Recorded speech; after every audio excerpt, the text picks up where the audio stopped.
this parallel session on multimodal transport, tackling cross-border logistic issues.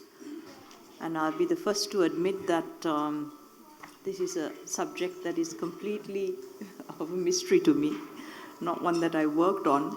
So, mics are on. Can you switch off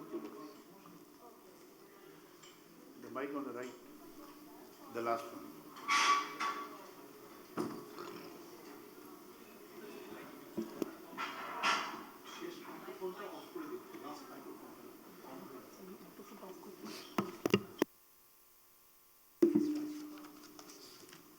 right. So, despite the chair's lack of knowledge and expertise, I have a very eminent group of panelists who have worked on these issues for years and in the case of some decades. So you have the most skilled and talented and knowledgeable presenters who will be talking about issues related to logistics, the transport agreement that's not been implemented since 2015 and other cross-border bottlenecks to easing trade costs in the region. So we have, I've been asked to close this session at 5 p.m. That roughly gives us about an hour and a half. What we will do is each presenter will take about 10 minutes to make their presentations, and then we will have about 20-30 minutes for question and answers and wrap up by 5 o'clock. So the 5 panelists are Professor Govindraj Pokharal, who is a former Vice Chair of the National Planning Commission of Nepal, Dr. Selim Raihan, who is a Professor of Economics at the University of Dhaka and Executive Director of SANEM, Bangladesh, Mr. Abdul Gufran Memon, Federal Secretary, Ministry of Maritime Affairs, Government of Pakistan, Mr. Shivang Rinzane, I hope I got that pronunciation right, Director of the Royal Institute of Governance and Strategic Studies, Bhutan, and Professor Prabir Dey, Research and Information System for Developing Countries, India. So we start the presentation in the order in which it's been set out in the program. So let me invite Professor Raj Pokharal to speak first.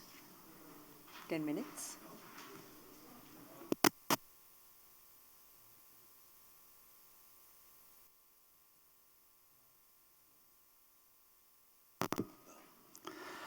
Thank you, Chair. Also, thanks to organizer for inviting for this session. Although I wanted to speak about cross-border power trading, because that was my working area at present.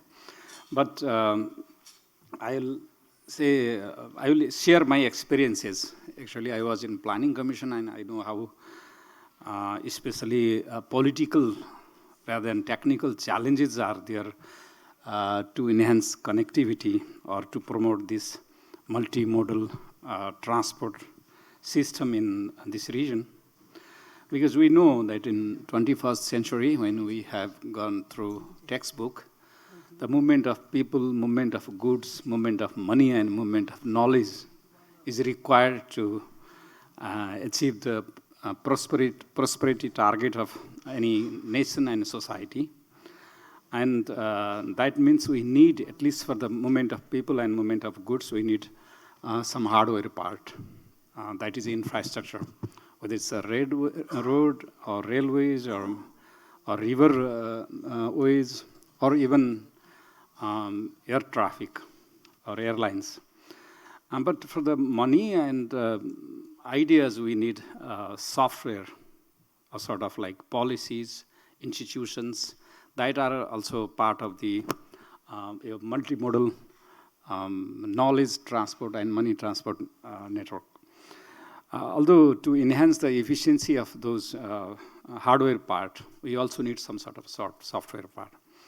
But I will also share some examples from Nepal. First point is we need to address the geopolitical context in terms of transport.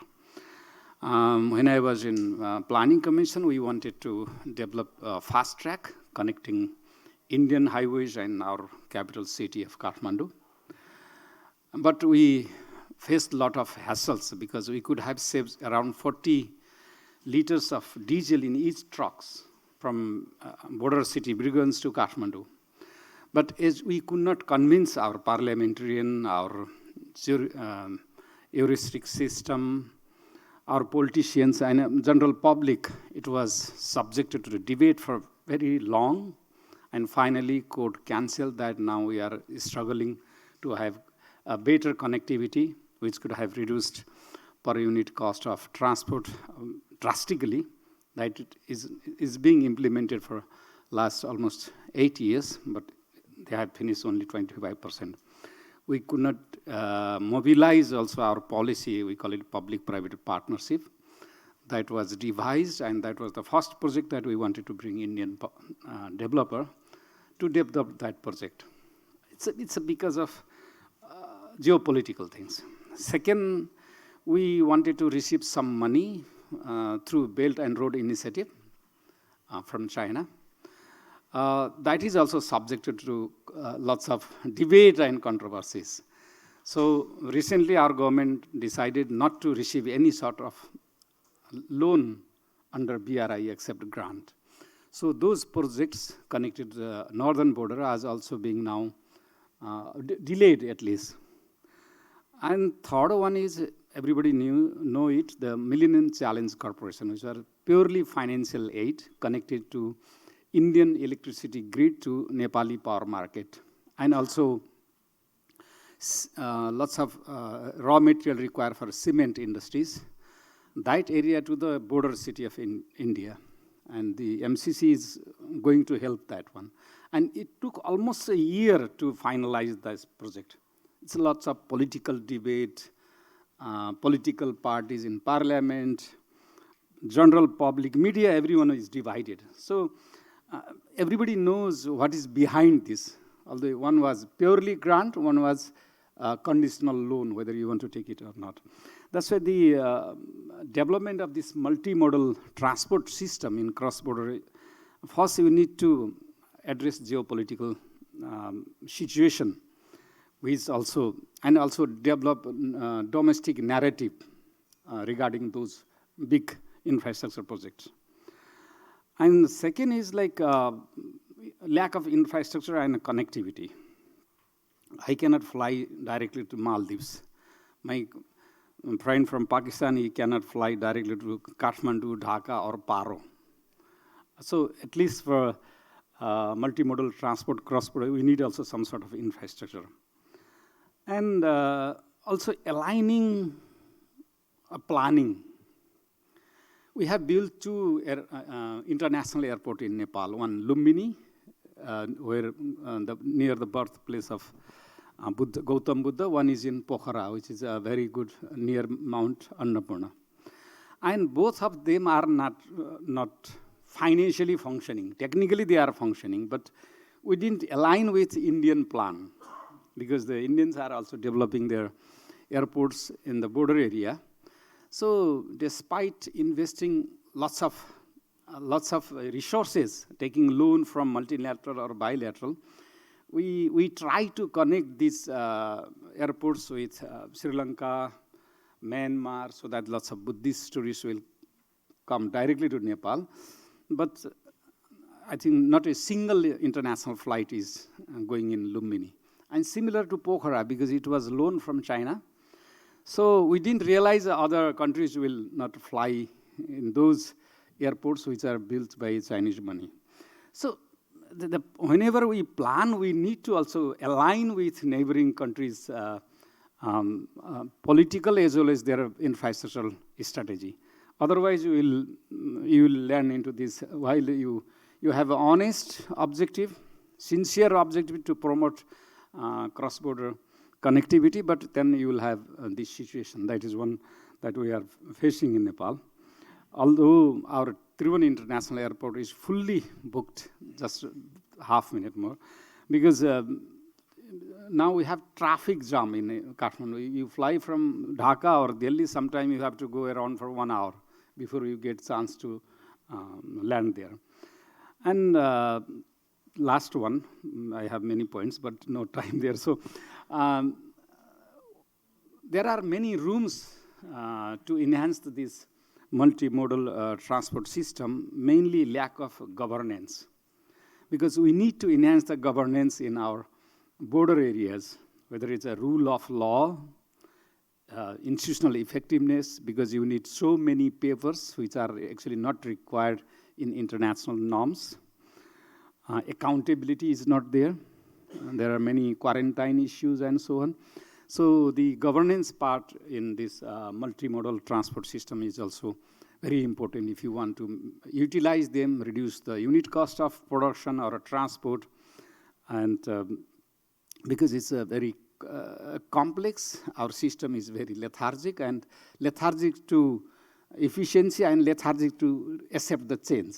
That we need to improve through governance. So I have other points, I will come later on. Thank you. Thank you very much, Professor Bokar. I think these will resonate for many of us. I mean, when I listen to you, this is pretty much a replication of issues in Sri Lanka. Our development of ports is subject to geopolitics. If India is involved or China is involved, we had the same problem of a Chinese loan to build an airport, and that airport is not being used, not financially viable.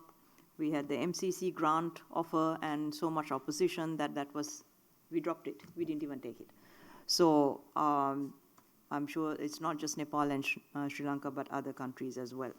So thank you very much. Let me now call on Dr. Salim Raihan to make his presentation. Thank you, Dr. Virakan. So I think the session where we are now in, it's actually talking about multimodal transport and cross-border logistics. This no doubt we are talking about or discussing about regional public goods. And then to what extent this regional public good is favorable and what needs to be done for the whole integration process. I think we heard quite a lot in the morning session as well as just before lunch, the kind of challenges what we have with respect to regional integration. So when we are talking about multimodal connectivity or infrastructure, cross-border logistics, in my understanding, the issues are almost the same. Why we don't see much progress? Because we don't see the much progress in the bigger picture. So that is one point. So the whole issue is, I think I don't really want to get into that political economy discussion because I think we heard quite a lot about that. But we must take into account the very strong political economy factors, bilateral relations among the countries, the kind of deficit, in the kind of trust deficit, and which will definitely, I would say, be very decisive factors in prohibiting or inhibiting the kind of progress in South Asian kind of multimodal connectivity, true multimodal connectivity, what we are really wanting. But we also know that there have been some progress, especially at the bilateral level, especially Bangladesh-India. I think it's the best example in South Asia, the way these two countries actually made some progress, both in the road connectivity, train connectivity, waterways connectivity, air connectivity to some extent too. But I think the issue is whether to what extent we can now extend this experience, the bilateral experience to the regional level. I think there lies some big challenges. There are big issues too. I think some of these issues, as I mentioned earlier, deep political economic factors. But even with the success what we have between Bangladesh and India, there are some serious technical challenges. Still, we have serious problems in the infrastructural development, the kind of border facilities, and especially not matching on the both sides. You may find that in one side of the border, some good progress, but on the other side, it's not. My recent study on 3 ports in Bangladesh, Akhauda, Agartala, and Sona Masjid, I found exactly the same thing. What we observe on the other side, probably you don't find this side, a kind of matching development. And when we are talking about the connectivity, multimodal connectivity, we should not just be satisfied that whether the roads have been built, very nice expressway or roads. These are not the only factor. When I did that study, it's a very recent study I completed for Ministry of Commerce and National Board of Revenue through Asian Development Bank. I found that there are many agencies, or what we call the other government agencies, involved in this whole process. So, and then unless and until you get a very harmonized or efficient kind of system, among all these agencies, very coordinated effort, I think the whole idea of multimodal connectivity will collapse. So probably what is visible is that the roads and infrastructure or very nice buildings of customs or port facilities. But what is not really visible, that what are the efficiency level of those different government agencies in facilitating that connectivity. But I think the very fundamental question is that when you are talking about connectivity, and now if I want to really take beyond Bangladesh-India relation and issue or experience to more towards South Asian experience, then connecting actually what? I think we have to emphasize more and more on trade and investment. So unless you have the proper progress or good progress on trade integration or investment integration, I think the countries may experience that they have built the infrastructure, but those remain unused.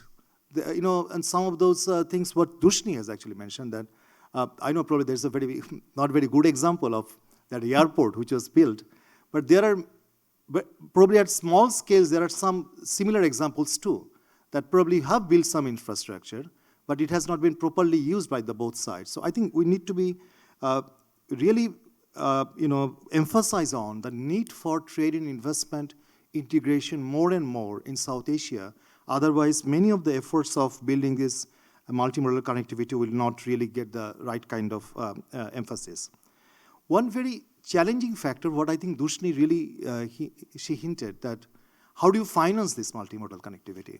And the whole financing issue, it's not only the monetary issue, it has a very strong geopolitical and then the kind of political economy issue. Where do you get the money from? Is it from China? Is it from Japan, or is it from India? So I think that also becomes very critical in terms of, to make this connectivity effort a functional effort. Otherwise, this is, I think if we really are serious about having a regional public good in terms of this regional South Asian true multimodal connectivity, this financing issue needs to be solved properly. But it is also true that some of these countries, even Bangladesh, taking loans from different countries or agencies and building different kinds of infrastructure, and there are challenges like, to what extent, when building this infrastructure, whether there are any kind of proper feasibility studies, in doing so. And also whether in terms of implementation, we know there are serious issues like, cost overrun, time overrun. And then unless and until this whole kind of governance related issues to this connectivity or related infrastructure building is solved, I think, again, we may end up with this kind of white elephant stuff. Like, you may have build some infrastructure, but it's not being properly used. So I'll just end by saying two more points very quickly. One is that, of course, this multimodal connectivity and cross-border logistics, apparently, as I said, it may appear to be more of infrastructural issues, but it is merely not an infrastructural issue. It has a lot of policy level issues. And how do you really, I think, when you look at the policies, I think, serious mismatch, lack of harmonization, and even I know that the customs in South Asia, they don't really talk to each other in same language. They have completely different language in their customs procedures. And that makes whole process probably very, very complicated and time consuming. I will end by saying 3 points, 3 suggestions. One is that at the national level, there are many efforts of building infrastructure. And I know that, we also know that there are development agencies like Asian Development Bank, they're also investing quite a lot of giving money, like building through SASEC projects, road infrastructure, several other efforts. World Bank also spending money or giving money on customs modernization, other things. But these national efforts have to be aligned with the regional kind of plan. We don't have a proper regional plan anyway in South Asia. But there are some plans which were developed by UNESCOP or Asian Development Bank, and I think that this needs to be discussed, and this needs to be a proper, transparent discussion have to be taken place to make this alignment.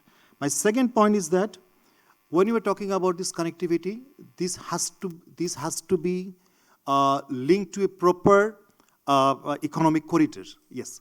So unless we convert this connectivity into a proper economic corridor, this will not be a successful one. And my final point is that, as I said, just to reemphasize the role of external donors, and with respect to financing, I think this is extremely important. Otherwise, this whole idea of multimodal connectivity will not be realized properly. Thank you very much.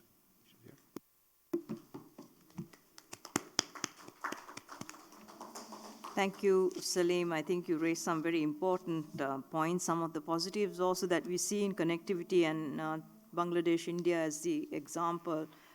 Question then also is, why is it not happening amongst other bilateral partners? India, Sri Lanka, also we are seeing some progress.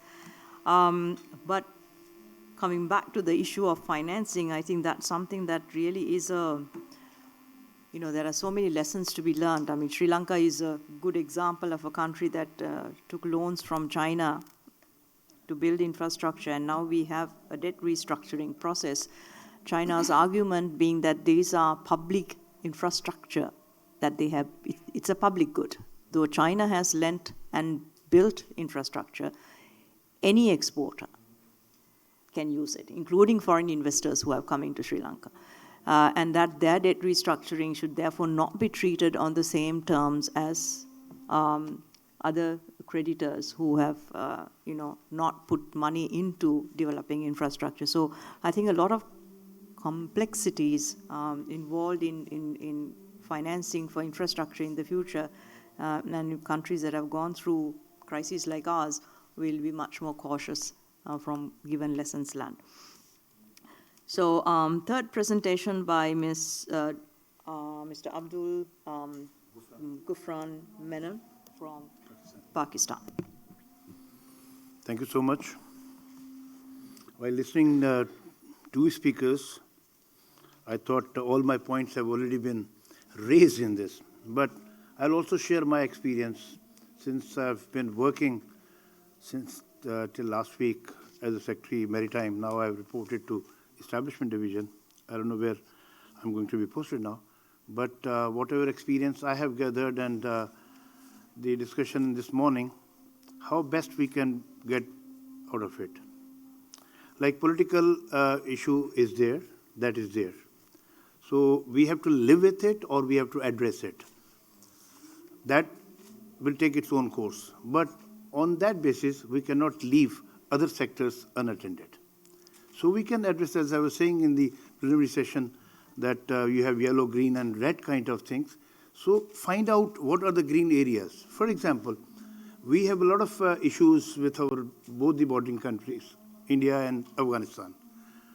If I buy a banana from India, the transportation cost is almost 1/3. I have to go all the way from somewhere.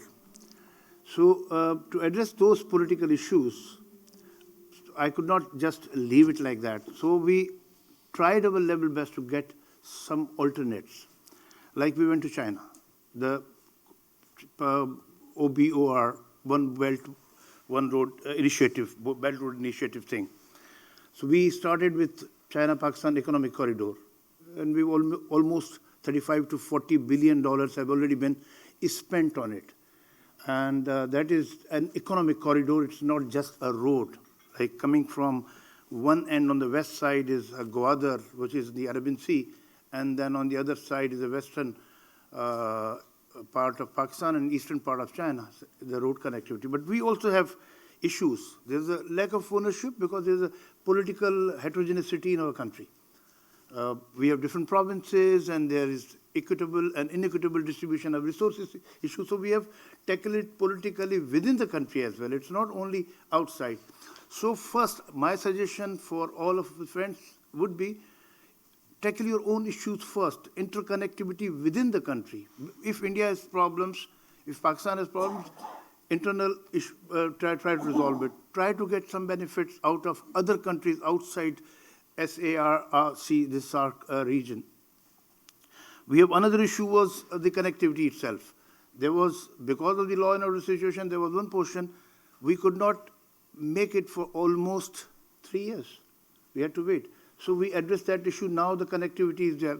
Another very interesting thing, the truck is on the right side, driver sits on the right side in Pakistan.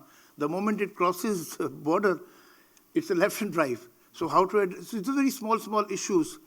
And then software thing which our friend was saying. So address those issues first, then come for those connectivity issues. Now, the trade volumes are also one of the very important factors. Because of these things, trade volumes cannot be even justified on that side. So we tried to go, say, for example, if these political issues are there, we can learn each other from other experience. Like, for example, Bangladesh has recently signed the Hong Kong Convention for this shipbreaking industry. Now, after 1 year, 2 years, to 2025, the shipbreaking industry will not be able to come to Pakistan, for example. So we also jumped into this, and I went to London and talked to IMO, and I told them that we want to learn the lesson from Bangladesh. So requested the Bangladesh government, they have agreed. The experiences, whatever mistakes they did, we should not be repeating it. So that kind of models the other countries can also get. So say if India is leading in those areas, get benefit from their experiences. So the areas of cooperation can always be found. Regarding this, like for example, in Pakistan, you can still, there are many countries in this, out of this 8, only India is and Afghanistan are bordering us. We can use the services of transshipment or this transit trade facilities. It has got nothing to do with your finances, nothing. You just need a space there and then move your goods some other areas. India has got a huge coastal line that can be used.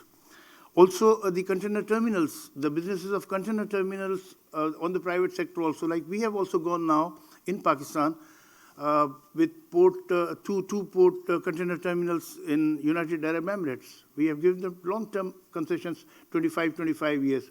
That has opened a lot of vistas of business for us, which is, if we just wait for the shark to come for that kind of rescue, it might take 200 years. So why? Try to find out alternate mechanisms. So AD ports, which is Abu Dhabi ports, they have started taking our container terminals, almost 1 million SEUs, they call it, I think, TUEs, something. So now we have also approached Dubai port. Abu Dhabi has already done it, and then Dubai port people are also DP World, they call it. So we have explored that possibility. We are going. Regarding air linkage, Pakistan actually, on the public sector, PIA, Pakistan International, is facing a lot of problems.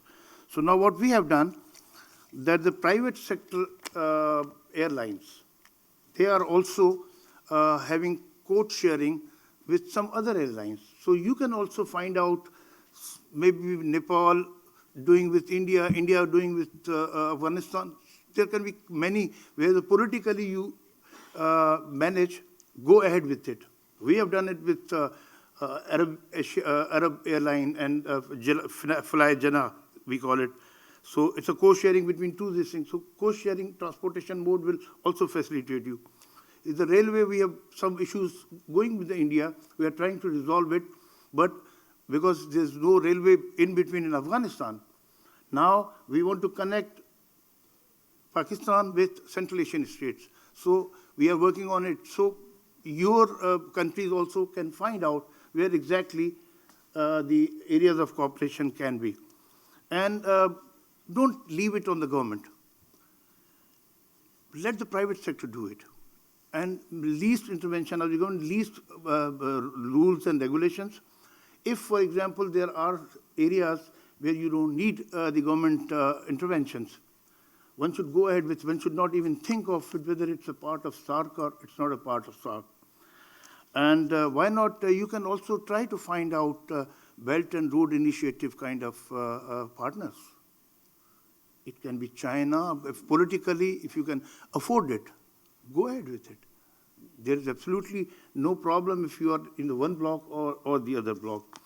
So otherwise, my this take for you would be focus more internally your own country and then connectivity with the others. That is the key to success. Thank you.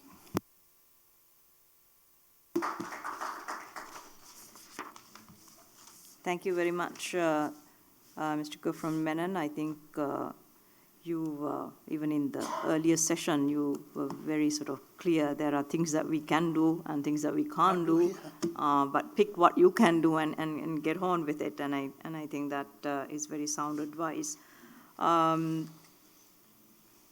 As you mentioned, in opportunities are out there and countries can seek partnerships where they find. But I do have sort of different view on when you said, it doesn't matter find funding, because at the end of the day, sometimes you do find that, when you have all these different players involved in your infrastructure connectivity projects, and particularly in strategic sectors like energy or ports, and you get into economic difficulties, you find yourselves in a very weak negotiating position and having to concede a lot to those countries. That is sort of a example of lessons learning from Sri Lanka in one sense. But we'll come back to all of these issues in the Q&A. Let me now go on to our fourth presenter, Mr. Shevang Rinzin from Bhutan.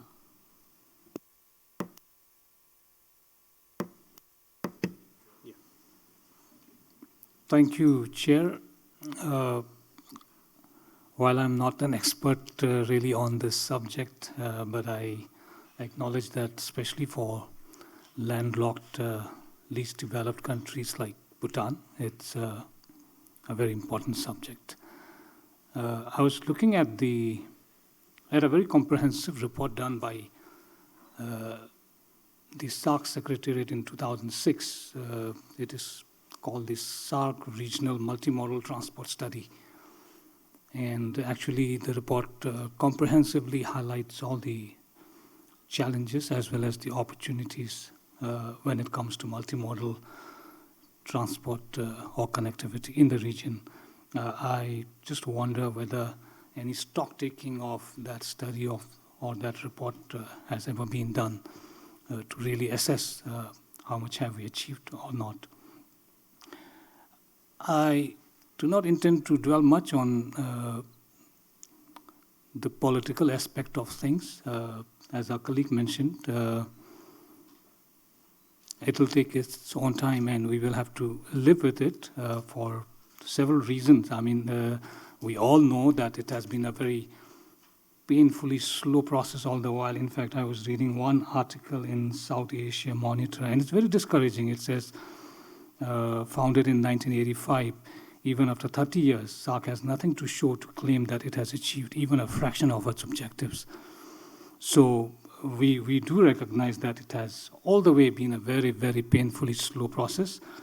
At the same time, this morning, we heard about the need to perhaps shift or change our outlook towards this regional group, maybe find a new narrative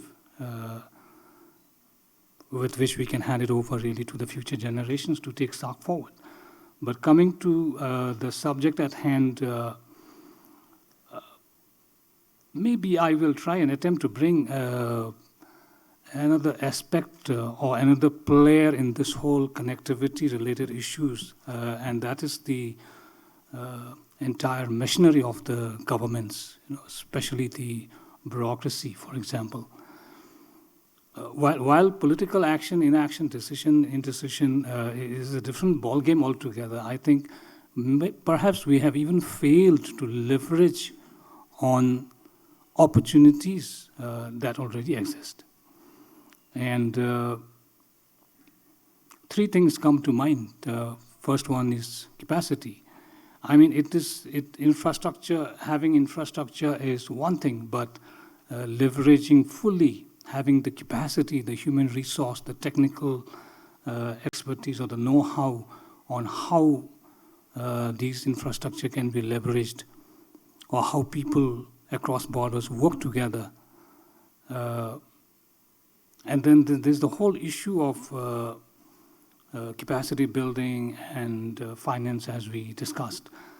So I think, depending on where we are, I think capacity is certainly a big challenge, whether it's infrastructure or whether it's the human capacity necessary to leverage these existing facilities or infrastructures or arrangements in the optimal way. And that is where I think that we need to support each other, whether it's larger, more resourceful countries helping the less resourced or resource-constrained countries, or whether it's the donors that we work with, and maybe even to reflect on the role of the SDF, SAARC Development Fund, if their role can be reimagined or repositioned to build the necessary capacities in different countries to facilitate connectivity. The second thing that I have is about really efficiency of the government machineries. In the SAARC region, I think all of us will agree that we do not necessarily have the most efficient bureaucracies. And while political action, inaction, decision, whatever is, again, a different thing, on the ground, most of the things are run by bureaucrats. And how efficient, how aware, how educated, how well-trained our bureaucracies are, I think, needs to be really looked at.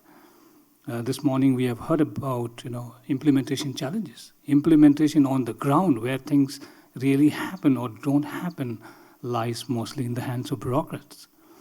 So I think we really need to closely assess or discuss in our respective countries the turnaround time, the productivity, the existence of retipism in our bureaucracies, ways to bring about efficiency gains.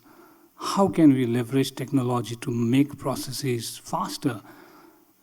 Training, education, advocacy. How do we come together to provide that? So I feel there's a lot we can do in terms of efficiency in these government machineries. Because at the end of the day, we may have the most grand infrastructures, but if people behind running these infrastructures and systems, I think, remain inefficient, then connectivity will always remain slow and painful. My final point is really about mindset. I think, again, this morning we have heard a lot about trust efficiency. I mean, how do we trust? How does trust begin, really? I feel for us to build trust, maybe we should start beginning to trust, perhaps. And I think because of this trust deficit, a host of other issues come up that slows down the entire missionaries in respective countries and across borders. So I think whether it's the bureaucracy or the political leadership, I think the people in general of the region, I think that paradigm shift in our mindset, our outlook towards how SAARC can serve us needs to change. Final thought, in Bhutan, every policy we make, we put it through what we call the Gross National Happiness or GNH screening tool to see how the policy will help us as a nation achieve gross national happiness. Perhaps we can have a similar mechanism in SAARC, because I feel that while decisions are taken in regional discussions like this, we talk about SAARC, we talk about all the issues that matter to us as a region in this kind of forum. Back at home, implementation or actions about all these matters are taken in silos. Do we have really a moral compass of sorts, some framework to guide us that every decision that we are taking as individual countries, whether they are helping regional cooperation or not, some kind of measure towards that effect may be helpful? And finally, my real final point, I agree with someone's point this morning that maybe while the government or political channel will go on, perhaps CSOs and think tanks, the non-government entities could come together to supplement and complement to carry forward the SAARC process. Thank you.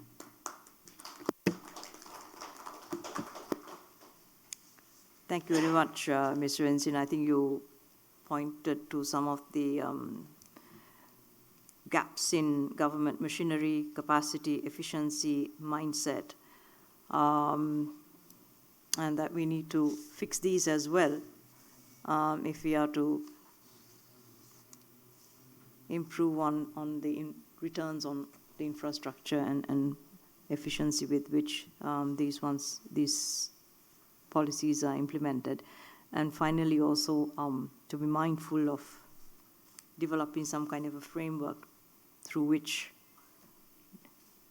policies that impact regional cooperation are filtered through. The last speaker is Professor Praveer Dey from RIS India. He's worked extensively on connectivity. Praveer, over to you. Thank you, Madam Chair. And at the outset, I am grateful to the organizer, CPD, for the invitation, and many colleagues. It's a great opportunity for us to meet people, actually, when we do the South Asia Economic Summit. And I won't hesitate to share that I, along with many others, have been, opportunity to attend the first summit onward. Our organization was the first organizer of the South Asia Economic Summit. Well, let me come to the subject. For the morning discussions, and if you look at the literature, we see the two templates in front of us. One is South Asia, and other one is a SAARC. So we should not, should not confused. The SAARC process, it is in hibernation. I go with Professor Mustafizur, Dr. Salim, many others. But South Asia, if you look at closely, lots of things are happening, in small pockets, in multimodal connectivity, transport, or in the cross-border, in the logistics front. So what I'm going to do in my 10 minutes intervention, rather now 9 minutes, is that I'm going to present some progress. And I have already shared a draft paper, and I see the organizers have shared the copies. You may not have to read it. It is another kind of thing. So if you have a chance, please share your comments, and hold on that I'm not going to read it line by line, so it won't end up in this. So please, and this is the one I'm referring here. Now, if you look at it bilaterally, what's happening in South Asia, you've got a reference that India, Bangladesh, they've decided to set aside their political, geopolitical, the word we are very familiar now, and let's give a business such opportunity. Because Bangladesh and India, they realize that, if we don't bring business in front, the people of this region, they will not allow to spare the politicians, by the way. It is the Bengali people, you know very well. So I see lots of improvements in IWT, waterways, highways, railways, airways, the digital front, the digital, that in Taka and Rupee exchange. 3 banks, they have given opportunity to open a Vostro account and go for straight transaction. It's small steps, but and the digital front, people to people, pipeline, India, Nepal, India, Bangladesh. So bilateral, sub-regional, multimodal connectivity, there are some good developments.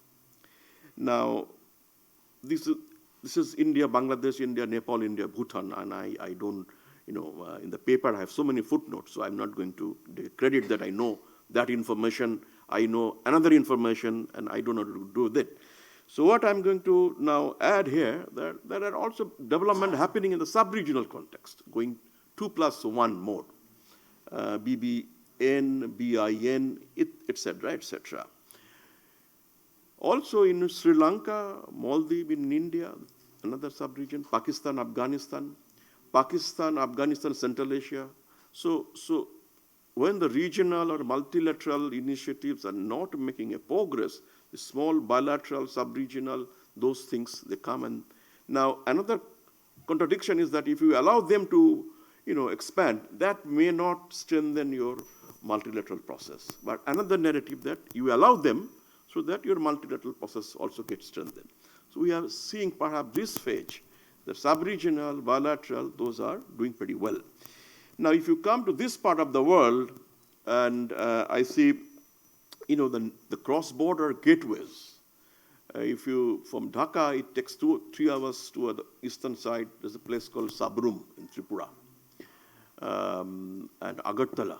So they are coming up with the new gateways and for the multimodal transport corridors. If you go to further south of Bangladesh, there is a new port coming called Matarbari, deep sea port, and great economic zone with the support of the Japan, and several other activities in that place as well. And connecting Matarbari with the Sabrum, which is the endpoint of Tripura, this is another, multimodal corridor which is in making, in the progress. Bangladesh has lots of interest to get connected with the trilateral highway with Bangladesh, Nepal, Bhutan, ASEAN.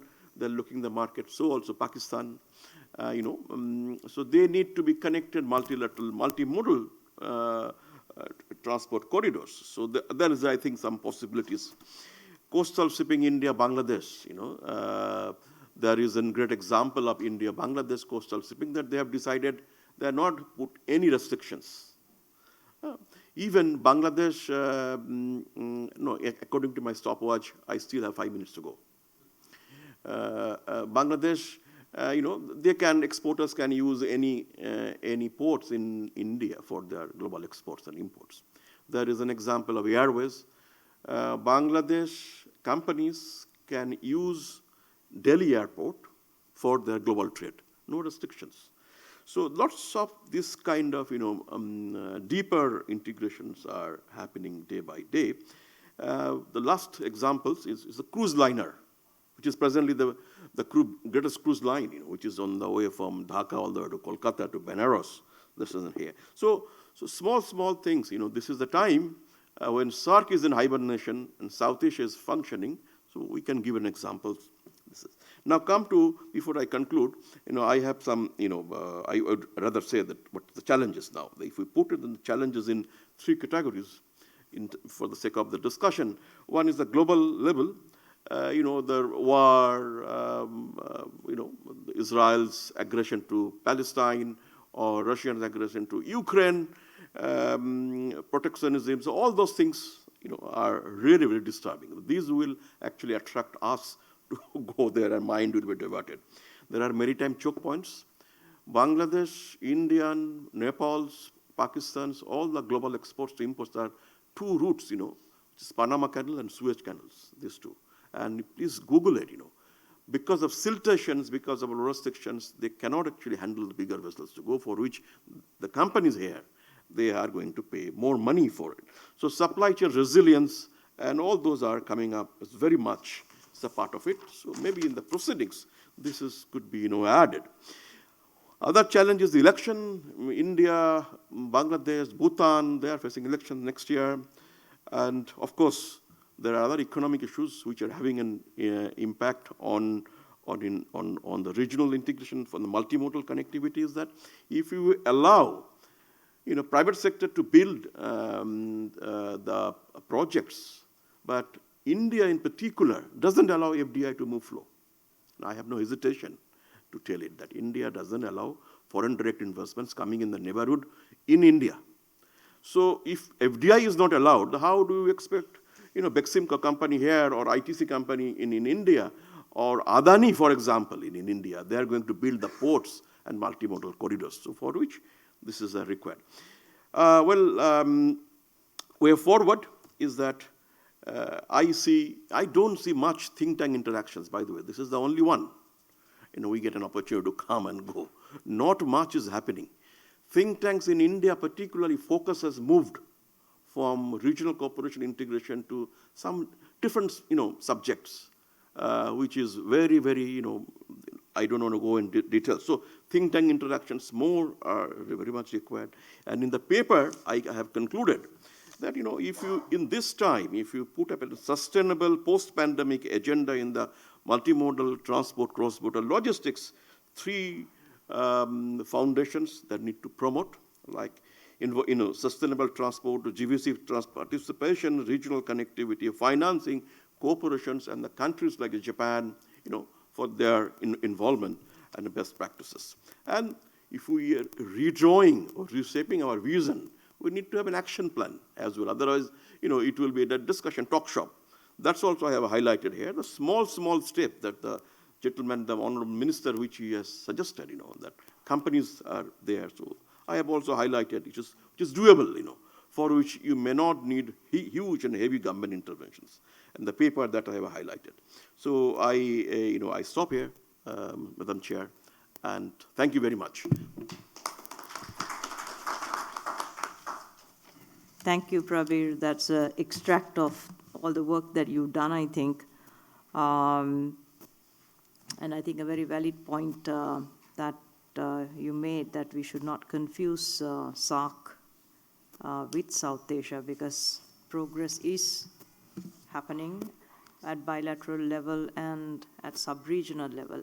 I think it also comes back to a point that was made earlier by one of the speakers, that, connectivity is happening in a sort of a piecemeal fashion without any links to a larger regional plan and aligning them.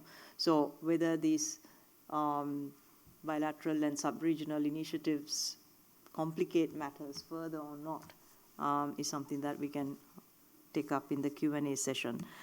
And also some of the challenges, global challenges as well as more regional challenges, forthcoming elections, and other issues ahead of us also highlighted. So we've made very good time in terms of completing the set of presentations, and I think we have, let me see, how many minutes left? 45 minutes. Yes, so maybe we can even break early.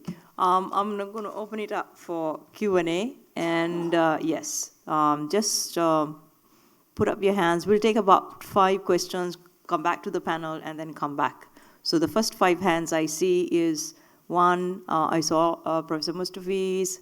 I'm sorry, I'll just pick these 3 here and then come back to the back later. 1, 2, 3, 4, 5. Start.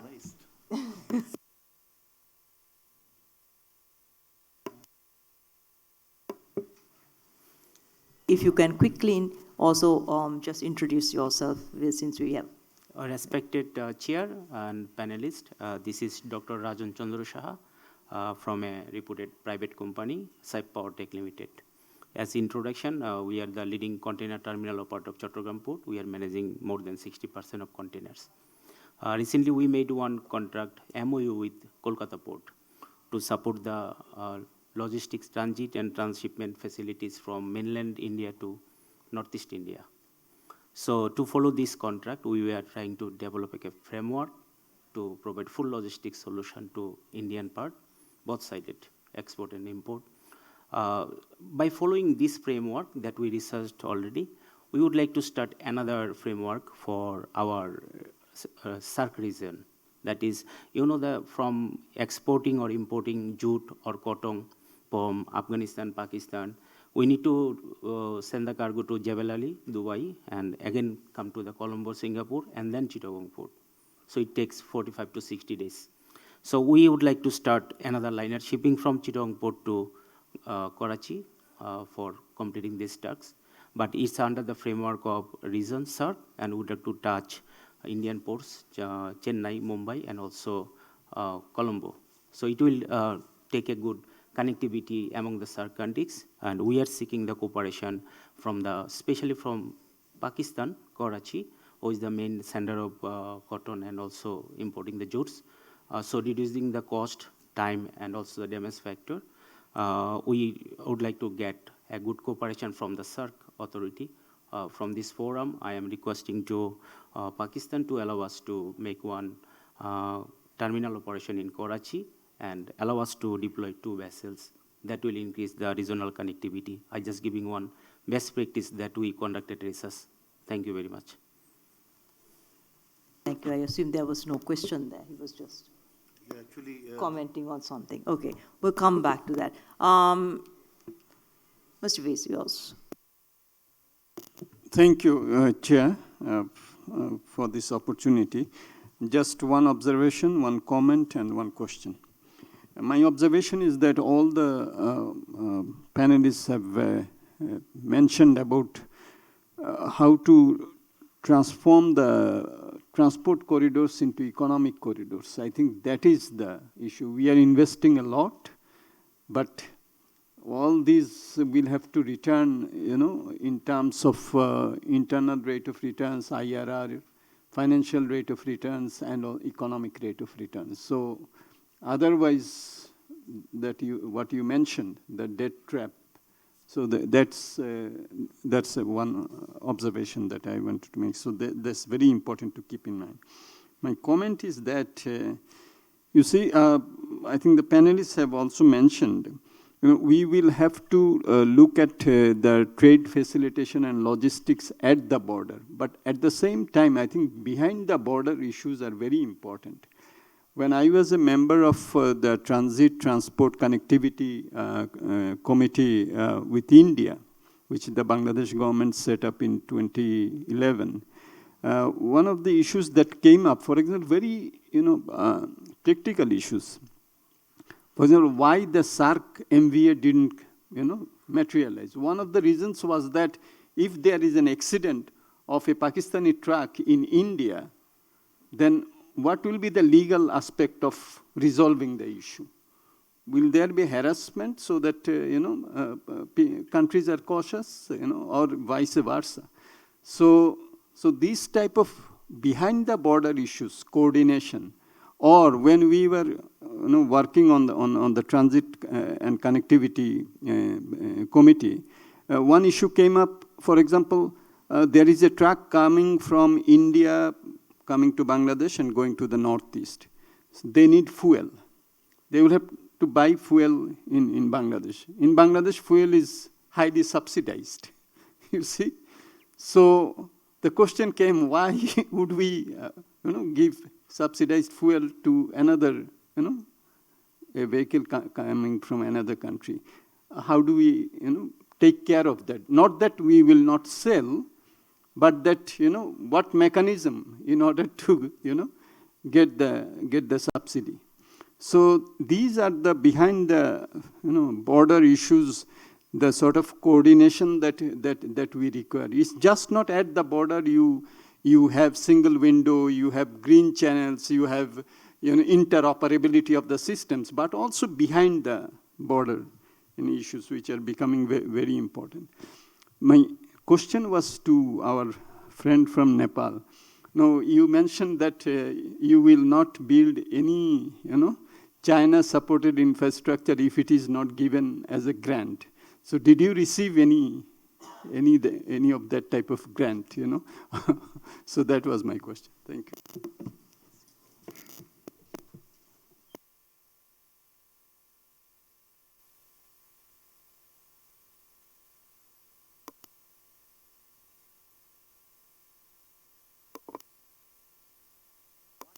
Okay. Honestly, I think we have a contradiction right from the morning. Mr. Menon, you know, and most of us feeling that shark should be pushed aside as we have for so many decades.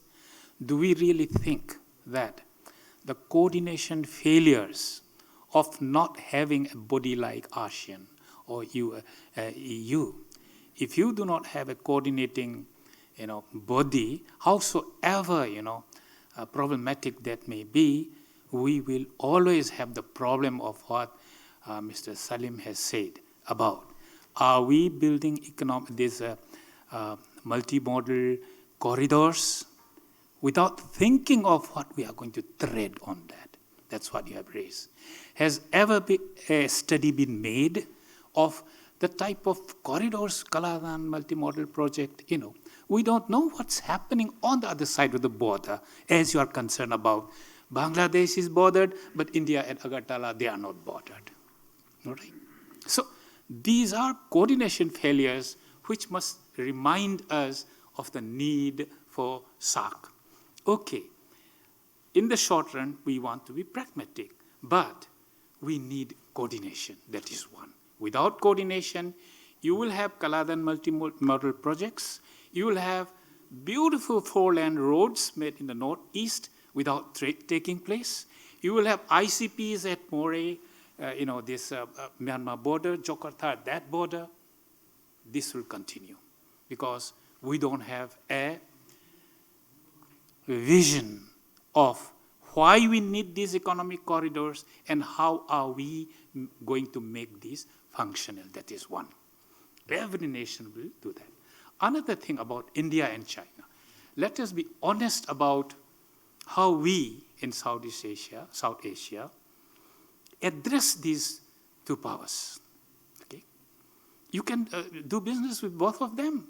When India and China are doing business among themselves, why should our neighboring, you know, India's neighborhood be so much bothered about being on his side, on his side? See, this mindset must go, isn't it? Isn't that what we are saying when Sri Lanka says our port is useless? When Mr. Menon is saying what happens to BRO over there? You know, these are issues which we are facing because we did not consider South Asia. We didn't have an ownership, the ownership issue, which you or somebody pointed out. Unless you have the ownership issue, how can we in South Asia, India and its neighboring, these things, how are we going to ever, you know, go positively? So I think that India and China, our mindset of these two people, two countries being enemies, let's put it aside, that's not the world today. Now, another thing which Pravir said, which is very important to me, is that, and of course I follow it from Mr. Rinjin's, you know, intervention, that what is the role of the bureaucrats in South Asia, in Pakistan, in India, anywhere in Bangladesh? So my takeaway, at least from the morning, was that some very philosophical, you know, long senior wise men said, let us not think of a, you know, a group of intellectuals, you know, rather a people's organization rather than a state-supported one. This idea of SAARC began with the people, isn't it? What Prabir is suggesting, and what India suggests, I would say, is that let's have an organization of the people. Let SAARC be an organization of people. Otherwise, people are not going to be with you. So I think the fallout is what? Look, it's Bangladesh which, at least today, or for a decade or more, has been most benefiting from opening up of corridors by India, especially Northeast India or India itself. Nepal, Bhutan, you have, your gains are much less than what Bangladesh has gained. So Bangladesh also needs to address India's interest just as you are addressing Chinese interests. We must be very, very honest about it. I think so. Ultimately, what I'm saying, ladies and gentlemen, is that we would be needing SHARC. Your idea of sub-regional, integration and all that is fragmentary. And as Raihan had said, do we have a long-term vision? Thank you. Thank you. My name is Shoaib Chaudhary. I'm representing the business sector. I was the former vice president of Dhaka Chamber of Commerce and Industry. I will talk a bit on present business status with road communication, particularly with India. Already, we have a number of land ports between India and Bangladesh, and we're carrying out business. It's pretty long years. In this connection, Dr. Salim Rehan, he mentioned that it's not the infrastructure, it's the efficiency of the custom people. He emphasized on that. So I most humbly, I humbly would like to add with your comment that it's also the mindset. The mindset should be changed. I'm not personally doing any business with India through land border, but a lot of my colleagues from Dhaka Chamber, they're involved in this sector. So often they complain whenever a goods-laden truck reaches to the port, it takes minimum 5 to 6 days to get clear, the goods. That's because of the poor custom management. And sometimes it's prolonged even to 9 days, 10 days, like that.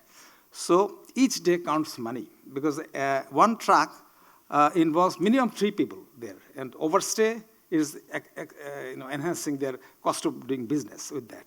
So I think the custom people, particularly those who are working in the border land ports, border ports, considering all this, they should be motivated with a sort of patriotic feeling, more on that. They're not looking for their personal gain so much. I'm telling this is the reality of this sector. So to help the exporters or importers like that. And another issue with the Indian side, whenever any goods coming from India to Bangladesh, it's not so much troublesome. They're crossing within a reasonable time limit from Indian part. But whenever any goods from Bangladesh is going to India, Indian customs takes much, much longer time. So it is, again, I'm telling you the mindset. So please, taking this also into consideration to help. And other than India, we also have some business with Nepal and Bhutan through these land ports. But that is also dependent on India, because we do not have a direct common border other than India with any, with Sri Lanka and Pakistan and Afghanistan, question doesn't arise. So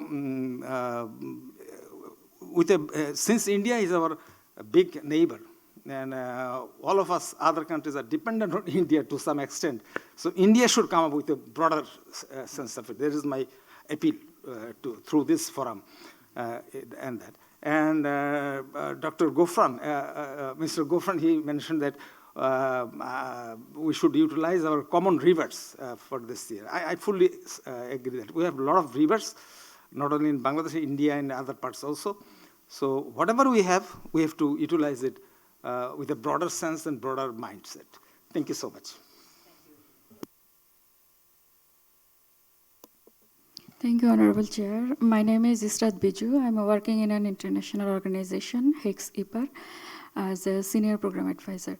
So I have a very brief question. My mind wants to know that as we have so many interrelations with our South Asian countries, like tourism and students are coming or going in the countries, and sometimes so many patients are also visiting the neighboring countries where they can get a more better medical situation. So are you planning, or is it in our thinking that we can introduce a common visa system in these South Asian countries, which has more mobility within these countries? Thank you. Like Right, thank Shenzhen you. visa. Okay, I'm going to hand it back to the panel, and I'll go back in the reverse order. Whatever questions are relevant to respond. Prabir, I'll start with you. I'll be very brief on this. Coming back to the first one, the common visa system. Indeed, if you see that eminent person group recommendation going towards the economic union by 2020, this common visa, like a Shenzhen type, there was a recommendations. And I remember I don't remember exactly which summit, the number of summit, but there was a working group formed soon after that SAARC regional multimodal transport study in 2006, which Mr. Ranjan was talking about under the leadership of Dr. Rahmatullah CPD. There was a task force was formed to evaluate, and started with the business people. So SAARC business visa, which is a kind of a common visa for 7 countries, Afghanistan that time was not added, was given SAARC visa, we call it. But they could not extend it to the common people. So there is a merit for it, I think, even if we cannot do for the entire region, but to start with. In any way, India, Bangladesh is fairly liberalized, the visa system, but there are issues. And also to talk about Mr. Saha, basically, we agree that river transportation or maritime transportation cooperation is now there is a crowding in of private sector. Your company like you, we are getting encouraged. Despite that river is not navigable, by the way. There is nothing great to cheer up that I have done so much or I'm going to do. Remind you the river, how many men you have to make from Sandhead to all the way to Kolkata dock system or Haldia port. It's not an easy task. So, but it's a fairly liberalized. Tax is not there, harassment is not there. It's fairly liberalized on both sides. So that's why you are happy, and it should be like this. But if you go beyond, when you have a larger vessels, you have a bigger container ships, then there are issues, many issues, which yet to be, dealt. Bay of Bengal context is called BIMSTEC, Maritime Cooperation Agreement. That's being negotiated by 7 countries, motivated by India-Bangladesh Coastal Shipping Agreement. And BIMSTEC Coastal Shipping Agreement is supposed to be signed on 30th November this year, but as you know, the BIMSTEC summit, 1 member country is backtracked, and it has been now deferred to the next year. Otherwise, once this BIMSTEC Maritime Cooperation Agreement come in effect after ratification, the port sector will get a lots of incentives for it. So I think there are positive spillovers. I think I'm thinking in the maritime sector. Thank you. Mr. Vincent, do you have any? No. Then let me go on to Mr. There was only one observation regarding this port facility, the container terminal. We've already made some kind of arrangement. Tomorrow we are having a meeting, and we are going to address that thing, how best. Regarding the initial observation that we want to push SAARC behind, I think this impression is not correct. What we were saying that if there are hiccups in particular side, then we should have alternate channels open, or even within the countries. So we are not pushing that on the backtrack. If there are issues in SAARC, and they can be, today this first session they were saying that at bureaucratic level, things were agreed. And then when the political leadership, so there were political considerations. So we cannot just put all those things on the backside because of that political considerations. Private sector or the things which can easily be done, like low-hanging fruits, you go ahead with it. So this does not mean that the impression is being given that the SAARC is going to be. We are ready for any kind of cooperation with any of the countries. But there are areas which I said they are there, then they are there. Until unless we don't address, so if you want to cross the whole thing, you cannot cross it. At least your side you should cover it. So that was the idea behind it. Thank you.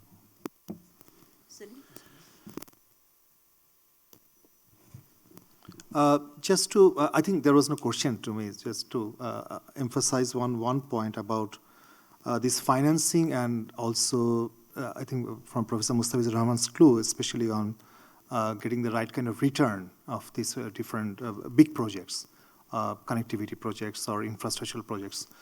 The challenge is that, as I also mentioned at the beginning, that we need to convert this connectivity into economic corridor, and there have been some studies. Probida, you remember, we also had some studies at least 8 to 10 years back through Asian Development Bank on economic corridors in South Asia, especially looking at the Southeast Asian, Northeast Asian, Northeast India and Bangladesh and Nepal and Bhutan. But one concern, I think that's there, especially many of these multi-modal connectivity or infrastructure projects are financed by, as we know that these are financed by external borrowing. And unless and until we convert these projects or they generate returns in foreign exchange, these countries will face the serious problem of paying these loans back. So these, we can generate many tolls in local currency from these projects or from these infrastructure projects, but these local currency will not help us to, generate foreign currency. That means, what does it mean? It means that we have to actually have more export-oriented sectors or export-oriented investment getting into these, economic corridors. Otherwise, I think countries like Bangladesh, Nepal, Bhutan, Sri Lanka, they will still face the problem of paying this money back. So I just wanted to re-emphasize this point. Thank you. Thank you. I mean, there was a question regarding, is there any grant from China? Yeah, there were, like Pokhara Airport, the total cost was $22 million US. 25% was grant and 75% was 1.75% interest rate. But they are providing grant in drinking water project, not in this type of big infrastructure. Second question, like gentleman raised regarding why we compare India, and it's not comparing, I use the word aligning the strategy and development plan of both countries. Because we are not Israel that we can, and if you combine two nations, they are 600 times bigger in economy than Nepal, and almost 95 times bigger in population. So Nepal cannot think that we can play smartly between these big nations. But we need to survive, we need to plan, like if India is building big airport near border, so we should abandon our big project because it's not going to be feasible. Like Lumbini airport, we took loan from China and then we built it. And now there are some technical issues as well because there is an Air Force in Gorakhpur, so plane cannot come above the Air Force station of Indian armies. So they are not allowing to fly international, not allowing international flight to land in Bhairava. If they go from east and west, it will be very costly because of the fuel and so on. You tell that Gorakhpur is India. India, so that's a, no, that's a, yeah, okay, so that's a, because there is a technical things. But in last visit of Prachanda, yeah, Gorakhpur, yeah. So I thought the Gorakhpur. So during last visit of our Prime Minister, there was some understanding maybe they will allow some sort of plane to land in Bhairava, but it is not happening. few planes from Jazeera or Gulf Emirates, they landed there. So it's totally not functioning. It's very near to the Lumbini birthplace of Gautam Buddha. And second, why we are not taking loan from China is the portfolio, like ADB is providing us huge amount of money, we are not being able to spend. World Bank is also providing, we are not being able to spend. And India is also giving us at 1% interest rate, 40 years credit from Exim Bank of India, which is also not being spent because of the capacity that Nepalese bureaucracy is not being able to spend. That's why, I'm not in the government for the last 8 years, although my party is in government. So, because now I left professional job and joined politics. I am a central committee member of Nepali Congress. But behind scene, I don't know, but if you see in the front, we have sufficient soft loan available if we can develop. And as you know, the Exim Bank of Pakistan, if they provide us loan, everything they will do. Contractor, design, everything they will do, and they will come and build. If we get Exim Bank India's loan, then there has to be, at least you can plan yourself and you can jointly go for public bidding. And there has to be Indian company, Nepali company can be a joint venture. So it is better than Chinese term. But if you have ADB and World Bank, you can do yourself many things. They will have only technical due diligence. So there are different varieties of resource available. But be clear, that's why I'm saying, being in Nepal, being a Nepali, I am saying that we should align with their planning and with their strategy for big infrastructure which are planned for this type of cross-border connectivity. Otherwise, the geographic location and geopolitical situation of Nepal, we cannot think like how Bangladesh thinks or Maldives or Sri Lanka, because they are in different position and we are in different position. And each country has to handle their own development issue accordingly. So I'm saying it's a reality. And we are having good also collaboration with India, like pipeline is also being connected to Nepal. Railway is also coming up to Kathmandu. We are planning through Birgunj. And there are 8 highways connected to our border from India. So Nepal, we need to have north-south corridor so that we can connect to the Indian highways. So many things are being done. It's not like a gentleman from Pakistan said, we need to be practical. We cannot have ideal condition being, we cannot wait for ideal condition. We need to move ahead. So thank you. Thank you very much. I just want to add one thing also on this question of China and India do business with each other, so why not the rest of South Asian countries? I think, it's not that when it is business on non-controversial issues, there is no problem whatsoever. But if it hinges on what either party considers to be strategic sectors, whether it is renewable energy, ports, then the selection of which government-to-government contract goes through does become a political issue. And that has been our experience as well. So any more questions to the panel? Yes, I see one hand, 2 hands, okay. 2. Please go ahead. I'm Praveen Jha from Jawaharlal Nehru University. This kind of a collapse of, conceptual collapse of SAARC and South Asia is completely unwarranted. SAARC is, in fact, a moral campus. It's a social charter. It's a political charter. It, in terms of overall envisioning, has so many components there that it doesn't really make sense to sort of, talk of the two, that is South Asia, something happening here either bilaterally or, trilaterally or, sort of more than that. So I think that needs to be sort of certainly be kept in mind. 2, as Salim said about mobility and infrastructure and so on, of course, one needs to locate it in a much more comprehensive macroeconomic framework and in its entirety. right? So which is not only just about some trade, some other kinds of possibilities and so on, but what is the nature of that macroeconomic paradigm? See, I mean, there are multiple macroeconomic paradigms which are doing the round, right? You have a kind of extreme neoliberal macroeconomic policy paradigm. You have macroeconomic paradigms which think in terms of adequate national economic policy spaces, right? That again needs to be sort of thought through and brought to the table in a very, very clear fashion.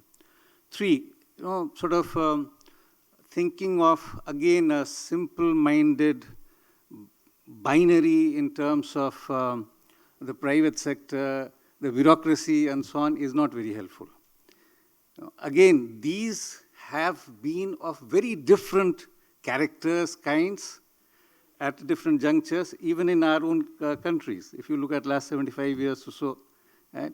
There was this very famous phrase that this very, very sort of competent steel frame, yeah, with reference to bureaucracy that was at one point being put on the pedestal. Now, how does that become such a dirty word, right? One has to investigate that. One has to kind of get into a more in-depth kind of conversation there, right? India, as you know, is more like a kind of, it's hardly a country, it's more like a subcontinent, continent, whatever you want to call it, right? You have very good examples of provinces or states in India, right, where bureaucracy is still considered to be extremely efficient. There are governments, Tamil Nadu, for instance, just to give you an example.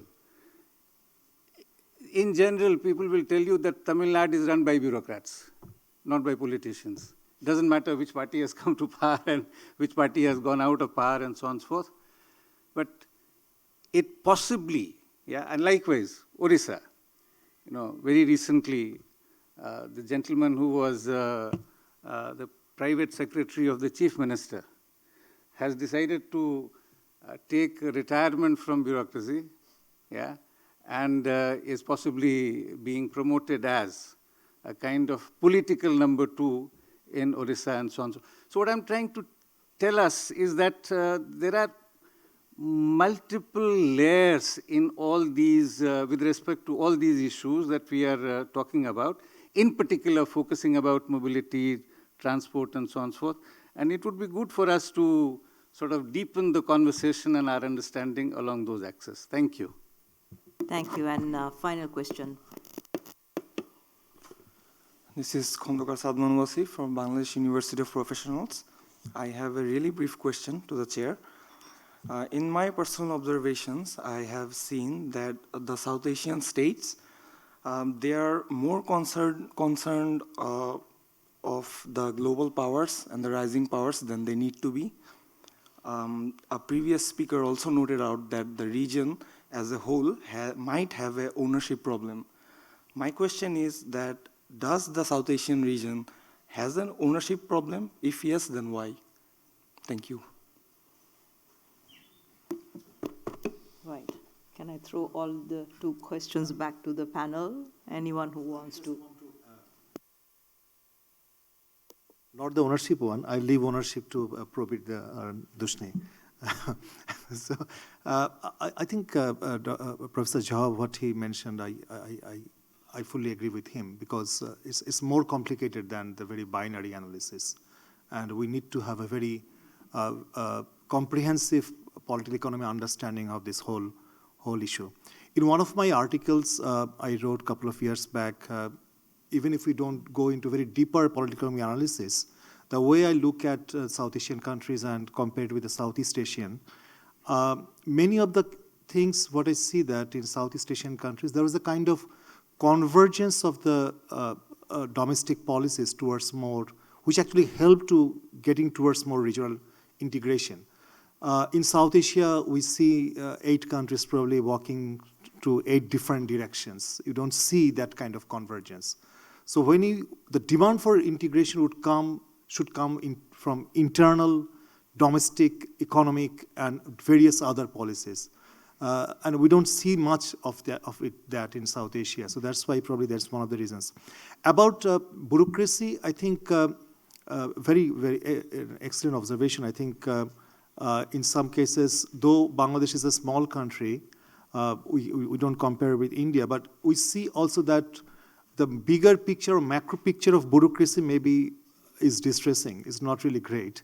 But when it comes to some very specific areas, what I called in one of my articles that there are some efficient pockets of informal institutions in Bangladesh. Probably, for example, in case of ready-made garments, you may find that excellent bureaucracy helping garments export to proceed, but it's not for other sectors. So it's there. But I see that when it comes to the relation of the political elites and the bureaucracy, in India, it's I'm not an Indian expert, but I leave it to my Indian friends to probably respond to it. At the end, it's the political elites, they decide, and they have the final say. I just give you one example. When there was a huge debate of especially giving LDC preferences or duty-free market access to LDCs in South Asian LDCs. I know that it was not very easy for Indian politicians to actually do it because there were internal resistance to it. And we know that eventually before that, there was 8 billion pieces of RMG was allowed, and then at a very piecemeal basis. But then it was actually that government who took the strong decision that, okay, we'll allow South Asian LDCs to have a duty-free market access in India. So yes, I think that really matters. Ultimately, the political will of the political elites. Do you want to respond to any? Just quickly, to me, the definition of SAARC and South Asia, if you look at the SAARC Charter, and if I may put it in a very simple way, Professor Cha, the SAARC is the vehicle, South Asia is the vehicle, and the SAARC you add as the fuel to run the vehicle forward. So that's what, I look at it. Because that is why we have a secretariat. That is why we have bureaucrats, other people are working there. If SAARC office is non-functional, the South Asia still can move if we put it, push it from the back. And that's what we are doing all the way now. Thank you. Last question.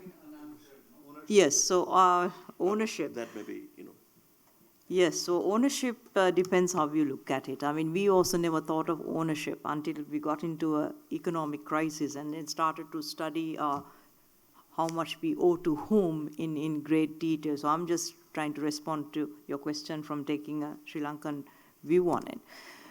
We owe about 33% of our external debt to bondholders, and these are US investors. We owe 18% of our external debt to China. We owe 7% of our external debt to Japan, and we owe 4.5% of our external debt to India. So if you take US, China, India, and Japan, and consider the difficulties of negotiating this debt restructuring, where all these 4 country investors come to a common understanding, then you'll see or understand to some extent if we say we've lost ownership of our country. Because negotiations are, you offer something in return for what you want. So in part, what we've, though it is not explicitly said, we know certain investments have gone through, which would not have gone through if not for the fact that we wanted those countries to agree to quickly continue with debt restructuring negotiations. So whether it is renewable energy projects, port development projects, our other strategic sectors, some government-to-government deals have gone through because we had to give and take and in a piecemeal fashion. So It is not a situation I think countries should get into. Fault is ours, and it's been a steep learning curve for us. If there are no other questions, I think I'll wind up. One of my tasks is to try and summarize, but I'm not going to summarize. If this is a topic on which I am not an expert, and I think we've not only spoken about the nuts and bolts of multimodal connectivity, but we've ventured into political economy, governance issues, the geopolitics, and all the ambiguities and surrounding each of those issues. It's been a very rich discussion, and I think that is because we've had an excellent set of presenters who have in their given 10 minutes made key interventions arising from the varied experiences, research and otherwise, that they've brought to the table, and the questions that have been raised by those around the table. So I'm going to wind up and close this session in time for tea and thank the panel. Please join me in acknowledging their contribution. Thank you very much.